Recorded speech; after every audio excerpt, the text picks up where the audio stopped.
my graduate work was actually on how we co-opt people for empire through the films that we make and the artistry that we're doing.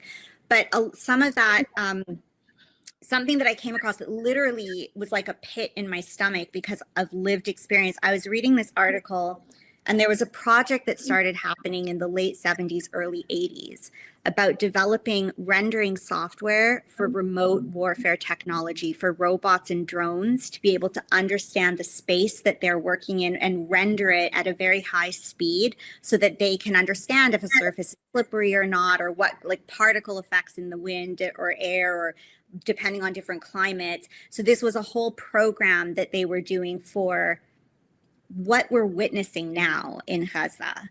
And this program, the software that they were using, is a software called RenderMan, which is Pixar's proprietary animation software.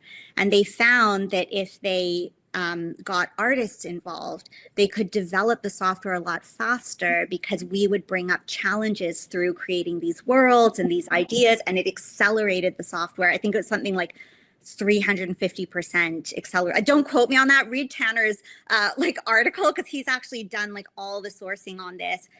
And you know, and then I was looking at the timeline of it, and I'm remembering this story about John Lasseter. And so what happened is they developed RenderMan, and then it was being used. They created Lucasfilm and Pixar Studios to help develop it. And that's why Pixar is the only animation studio and Lucasfilm that are in San Francisco and not in LA, where all the other ones are. They're in Silicon Valley. And so John Lasseter, literally the day after he got fired from basically, I guess, pitching this on behalf of, you know, I mean, I'm assuming this, so I shouldn't slander things. I just find that it's very interesting that John Lasseter was trying to pitch 3D to Disney and then literally got fired, and the next day went to work for Pixar Lucasfilm. And kudos to Disney at the time. I guess they didn't want any involvement in this kind of project, but that's not the mythology that, you know, my colleagues talk about. My colleagues are all about like, oh, John Lasseter was a visionary and Disney didn't understand. So to come back to your question, like, I mean, as an artist, I've always had my, you know, I came from a traditional background, and I kind of feel like we lost a bit of that craft. But I think there's a bigger picture, and this is the thing that doesn't get talked about in my industry. And that's like, that is why 3D was foisted on the industry. So basically what you're saying is artists are being used to facilitate the military industrial complex. 100%. And okay. I used to think that's what I got from that. I heard it, sorry, and now I'm processing that. And basically what you're saying, that animation artists are being used, and their work is being used by companies like Pixar to be given over to the military industrial complex. But what happens when it gets turned on them, themselves? Because, as you know, in instances, life imitates art, and artists have an ability to convey a message that desperately needs to be heard. Now, we've seen what has happened over the past several decades, particularly with this obsession. I believe it all started from the fact that Christopher Nolan, who in my opinion is one of the greatest filmmakers and visionaries, true visionaries in the art of cinema entertainment that's been around ever. And his creation of The Dark Knight, I think, truly changed that whole genre. But as you know, in the United States, what ultimately ends up happening when one great idea comes along, everybody's got to rip it off, and everybody's got to create a whole new Marvel universe and a new Star Wars. Everything is franchises now. There's no good idea, like no decent ideas get enough funding to ever make to actually be made. And then we think about the other messaging that is conveyed through the military-industrial complex. Now, listen, I thought the first Top Gun movie was great. I thought Top Gun Maverick was a great movie. But everybody who is objective can recognize that it is a military-industrial complex messaging component. Whether it's with Israel or not, that's up for debate. But all these movies get vetted by the CIA. I mean, that's what I was witnessing. Yes, like when I got higher up. Whether or not it's, you know, again, I don't have any evidence for like to back it or not. No, if it's a thing. I with mean, Israel, but the Pentagon is 1,000%. It's like the military entertainment complex. Yes, It's got 100%. its own Wikipedia page even, but Yeah. Well, that's been so big for so long, and that's why they've tried to control this narrative, this pro-war, endless war narrative that's been going on. If you've been watching our show for the past couple of years, and obviously you know where we stand on Ukraine, we support the Ukrainian people. We do not support this war. We do not support the Ukrainian government, much less the Russian government. We all know why this happened. It is NATO-driven by our country, 1,000%, full stop. And if you need any further proof, just look at what Trump is doing right now. And that's so, my stance too. and then it's always interesting when it's your own people that are the ones that are on the front lines, and then you have a different opinion, because everybody else has a big opinion in this country about a lot of stupid shit that they would never fight for. So I've always been very critical about that. Now, where I think that the pendulum swings in the other direction, which is very interesting, and again, like I said, I'm not into the superhero stuff. I don't go to the movies for that purpose. But as I'm sure you're aware, evidently this new Superman movie has a very pro-Palestine, anti-Israel message that is very real. So real, in fact, that we're going to play a brief clip from Hasanabi, who saw the movie. Ben Shapiro hated the movie. So that right off the bat, that it's a movie worth seeing. So we'll start there. But Hassan had this to say. now I feel like I should go see it just as a matter of principle, or at least buy a ticket. Oh, that's the post that I put out earlier, was the fact that Ben Shapiro hated this movie so much. I'm like, oh, then it must be an anti-Israel movie. Absolutely. Okay, so here's what Hassan had to say. It was the most fuck Israel movie I have ever seen, okay? The Netanyahu analog even says, Boravia, it's not even a Netanyahu analog. I think it's a Ben-Gurion analog, for the record. He is not Netanyahu. A lot of people are saying it's Netanyahu, but I think it's Ben-Gurion. This is what David Ben-Gurion looks like. This is what the leader of Boravia looks like. I mean, come on. Wow. Yeah. Wow. I mean, it's amazing that I haven't seen the film yet. It's amazing if they if that was the intention, it's amazing that they got away with it. Because I feel like what I was going to say too. How did that happen? Well, so I do have some opinions on it, but it's not necessarily backed by evidence. But there are these two. I haven't read too much of their work, but there's an article written by these like in the 70s by a Spanish person and an Argentinian person, Fernando Solanas, and I think Octavio Gattino. I'm probably bastardizing their names. They said that it's really important when you watch cinema to think of it as first, second, or third cinema. And first cinema is always going to be the mainstream blockbusters, and you have to understand that it's always being funded and fueled by imperial capitalist interests. Second cinema would be the stuff that piggybacks off of it, like auteur, Sundance Festival movies, that they get some money behind them, and but they're individualistic. They're not like corporate kind of things. And then the third thing is revolutionary cinema that's actually made by, people for the people. And that's what so the reason I say that is because we always have to recognize that first cinema is coming from a place of first cinema. And the same argument was made for Andor. And I have to say, I don't know if anyone saw Andor, but there's a genocide that happens, and they actually say in a Senate meeting that they're like, this is a genocide. And there were parallels also drawn to Gaza. Like The Guardian, was saying that it's impossible not to see these parallels right now. And I have different feelings about this, because I'm like, on the one hand, these are, we're talking about thousands of people and a lot of vetting. There's a lot of vetting that happens on these projects. Yeah.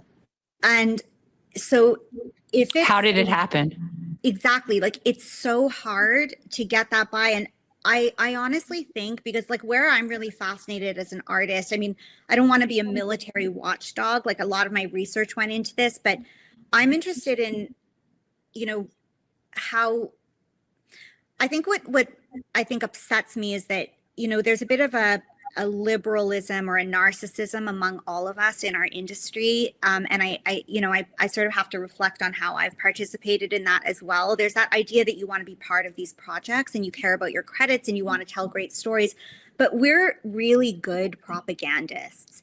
And that's basically what we are when we use our art skills in the industry. We're not throwing a wrench in empire. And I think a couple things are happening here. Like, I think on the one hand, there is a clear parallel that's happening.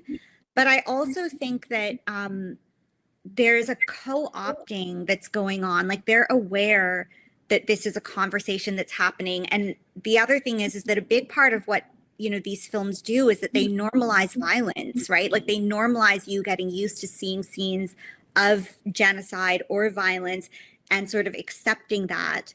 They normalize individual heroism. They normalize that it's not you that's going to make a difference. It's the superhero. It's somebody else that's going to save the world. And so it does actually pacify resistance in the way that DEI initiatives pacify things. They kind of throw you a bone, or you think you're being seen. And sometimes when they're losing control of the narrative, I think these films will come along for us to say, yes, we're being seen. The tides are turning.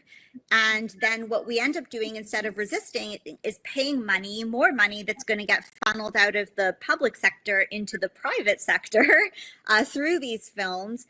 And then we kind of go back and have brunch because someone saw us.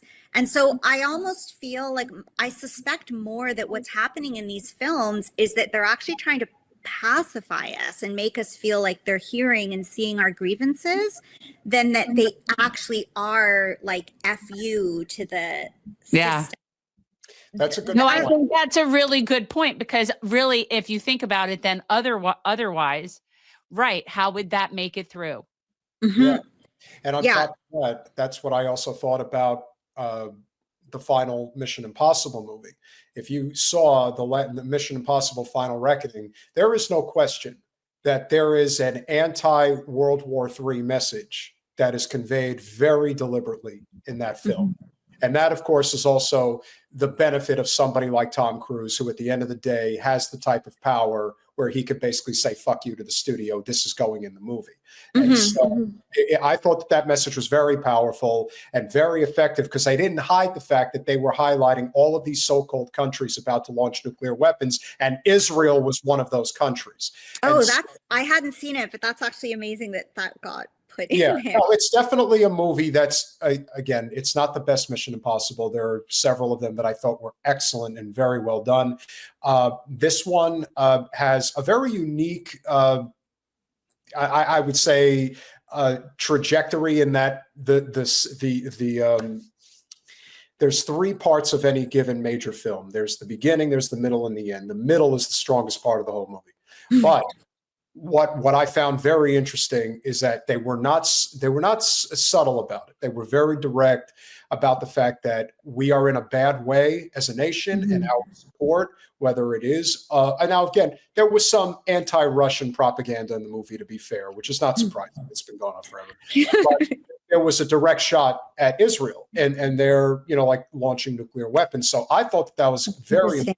It's not unheard of in this moment to, some people in these studios are thinking, we have to do something because it's getting a little dicey out there. And when a nuclear bomb is dropped, then we don't have an industry anymore. So I give credit where credit is due to Mr. Mann, who made this film. I don't know the guy who played Superman. It doesn't really matter. But if the message that's being conveyed is a message that we are putting out an anti-Israel, pro-Palestine message. And as I said, as much as it's a joke, if Ben Shapiro hates it and all the Zios hate it, then clearly they did something right. I think it is more that there's a sign that the tides are turning. But I think when these messages start coming out, it's like, I remember I got in a huge argument with some of my Ukrainian family about this, because there was a film, I think it's called Mr. Jones, with like famous British actors that had been in The Crown or something, and it was about the famine, Holodomor, that happened, in Ukraine, like under Stalin. But a lot of Ukrainian people loved this film because they felt represented.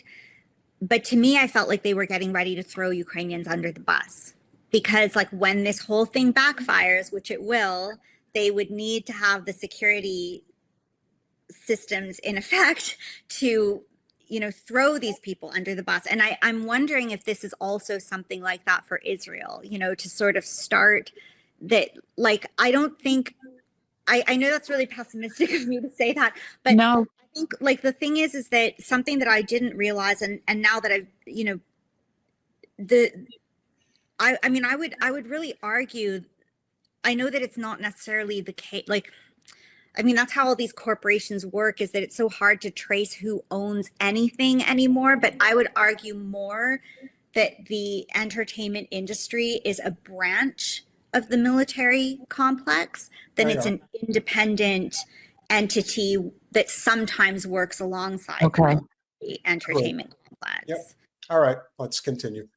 It's not Netanyahu. It's fucking David Ben-Gurion, dude. That's from the fucking, this is from the movie, okay? Please tell me that this is just chance. I mean, this scene right here, I almost had tears, dude. Call me a baby all you want. But when they do this, I'm like, this is the most, I almost cried. I had tears in my eyes watching this. A major blockbuster hit in the United States of America that came out, and it's like a fucking big budget Hollywood summer blockbuster production, going to be massively successful. It's already massively successful. And it's literally 2 hours and like 10 minutes of fuck Israel the entire time. 2 hours and 10 minutes of Israel's doing a genocide. Superman needs to fucking save Israel doing a genocide. Or rather, Superman's inspiration causes other superheroes that otherwise would turn a fucking blind eye to Israel doing a genocide in Gaza, causes them to literally fucking take action that they previously said they would not. And all the while, the American government is angry at Superman for interfering in the affairs of Israel and Palestine. Yeah. I mean, it sure Summed sounds up like, so well. He summed it up so well. and I think that that's a very effective message, and that in itself is why, I mean, it's funny, I would almost want to just buy a ticket and not necessarily care whether I see the Superman movie or not. But if this is going to help with the message, getting out to even more people, because Jen, you even said, you know, Jen's husband is a noted comic book collector, and your son who saw the movie, and it wasn't like they didn't necessarily get the message, but it wasn't, they weren't as aware as people like us are, because this is what we do. So even to somebody like that who doesn't really have an opinion one way or the other, they didn't necessarily get it. But anyone who's even slightly politically aware cannot see the image of the flag being planted in the ground in the desert with the brown child clinging to it, praying for salvation. Help me, Superman. But that's what the message always was, you know, the creation of Superman back in 1935. But you know what? The truth is it could be Gaza. It could be Syria. It could be Lebanon. It could be a lot of places. It could be Yemen. So, you know, that's the whole point.